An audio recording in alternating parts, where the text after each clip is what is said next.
This week's installment of Obscure Characters Month explores the time-tossed tale of a merciless Predacon who can't feel pain, and so delights in trying to understand it by inflicting it on others. These are the basics on Antagony. The original Antagony toy was created as an exclusive for the official Transformers convention, BotCon, in 1998. The figure was a black and purple recolor of Beast Wars Inferno, and transformed into a large ant. She was characterized as an enigma, a mysterious but extremely powerful Predacon, armed with an acid blaster and the ability to generate hard light holograms, who seemed to somehow have knowledge of future events that hadn't yet happened.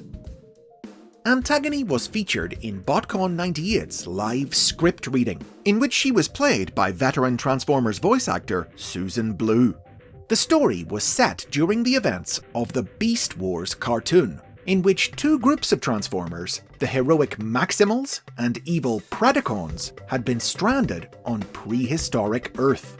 It saw Antagony appear out of nowhere and attack Maximal and Predacon alike, claiming to be the Herald of Destruction. But the battle soon depleted her energy, leaving her unconscious, and the story ended with Predacon leader Megatron taking her prisoner. Audiences discovered Antagony's true nature the following year, in a prose story available at BotCon Europe 1999. Attempting to learn her origins and motives, Megatron subjected the captive Antagony to a psychic probe, which led to the revelation that she was from a distant future time, when Cybertron had been conquered by Shockeract, a Predacon who had acquired the power of the Transformers' ancient enemy, the Dark God, Unicron. Antagony was Shockeract's Herald Maximo, his second in command, and was fierce rivals with fellow Herald Cataclysm, who sought to take her position for himself. It was Shockeract who had sent Antagony through time to prehistoric Earth, after he sensed a disturbance in the time stream that threatened to alter history and prevent his rise to power. Her mission had been to locate and safeguard Unicron's disembodied life force, which was secretly slumbering within the planet, thus ensuring that Shockeract could acquire its power in the future. Unfortunately for Megatron, he learned none of this, as the probe triggered a failsafe device Shockeract had placed in Antagony's brain, which went off and wiped her mind. The story concluded in a comic book released at BotCon 2000, in which Shockeract himself travelled back to prehistoric Earth.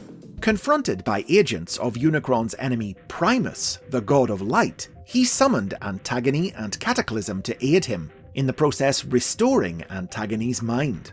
But ultimately, the villains were defeated and Unicron's essence was expelled from Earth, altering the timeline and wiping Antagony and her master out of existence. That was the last that would be heard of Antagony until 2007, when the character reappeared in IDW Publishing's Beast Wars comic book, The Ascending. This series told an alternate version of Antagony's story, set during Shockeract's rise to power on present-day Cybertron, in which she and her fellow heralds travelled the universe hunting down Unicron's scattered life force, and brought it to Cybertron to empower their master. A character profile in the concurrently published Beast Wars sourcebook further revealed that while this incarnation of Antagony believed herself, like the original, to be a time traveller from a future where Shockeract already ruled, these were, in fact, false memories implanted in her mind by her true creators, the alien race known as the Vok, who used her as an unknowing agent in their mysterious experiments to test the Transformers' limits. An even more different approach to the character was taken when Antagony was added to the world of Transformers Animated. In 2009, the animated cartoon was cancelled while plans were in the midst of being drawn up for a fourth season, which would have featured a plotline about the Decepticon Black Arachnia genetically engineering an army of techno-organic Predacons. Though the season was never produced, this concept was revisited a few years later when toys of Blackarachnia's mutant creations were proposed as exclusives for BotCon. Animated versions of Antagony and Inferno, consisting of recolors of animated Waspinator with a new head designed by series art director Derek J. Wyatt. Like the season, the toys were also never produced, but Antagony and Inferno were nonetheless made an official part of the animated universe when they were included in the 2015 guidebook, The Complete Allspark Almanac. In 2017, 10 years after her appearance in their Beast Wars comics, Antagony was introduced into the larger world of IDW Publishing's mainline Transformers comics in the miniseries First Strike. In this universe, Antagony was a civilian from the planet Eucharis, a Cybertronian colony populated by Beast Mode Transformers. While she was visiting Cybertron, the planet was attacked by an alliance of human supervillains out to destroy the Transformers and their world.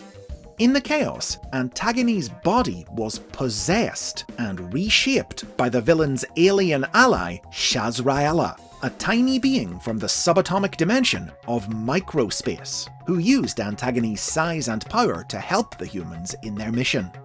Though the allied forces of the Transformers and Earth military team G.I. Joe were able to stop the villains and separate Shazraella from Antagony, unfortunately, Antagony didn't survive the experience.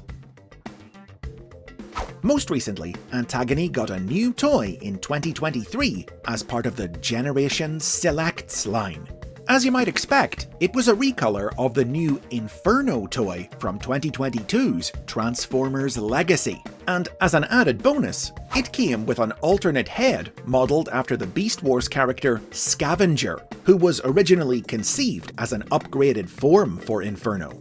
It's Antagony's first new toy in 25 years, and it's earned this Predacon Mistress of Pain the chance to ply her trade here in Obscure Characters Month.